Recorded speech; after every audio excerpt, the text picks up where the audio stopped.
Ny 4 janoary Joseph Rasamanana, olona nanana ny lazany, dokotera mpiambana tao amin'ny Akademia Malagasy, mpanoratra namoaka boky Joseph Rasamanana.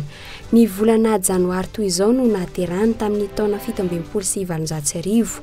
Fianakaviana nanana maizy azy avy eny Ambohimalaza no fiavin'ity olo-malaza iray ity.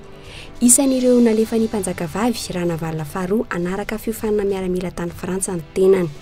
Niditra niandra tany Lyon tao amin'ny service de santé militaire sy tao amin'ny faculté de médecine. Ny taona 1970 no nahazoany Joseph Rasamanana ny diplôma docteur en médecine tamin'ilay voka-pikarohana mahakasika indrindra ny tangena. Ity olo-malaza iray ity no azo lazaina ho manam-pahaizana malagasy voalohany indrindra.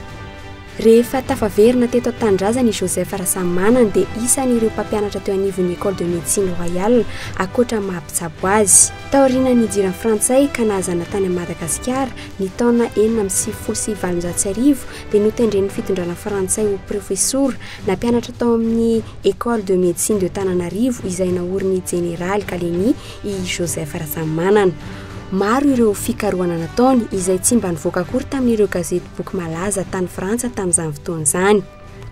Mpanoratra ihany koa ny docteur Joseph Rasamanana. Ny tantarandrian'ny tompoko indrindra no tena nahafantarana azy izay niarahany tamin'ny Razafindrazaka Louis 12 voninahitra ity olo-malaza ary efa nosaloran'ny fitondrana frantsay maro voninahitra maro toy ny la Croix de Mérite, la Croix Don Juan et la Légion d'honneur.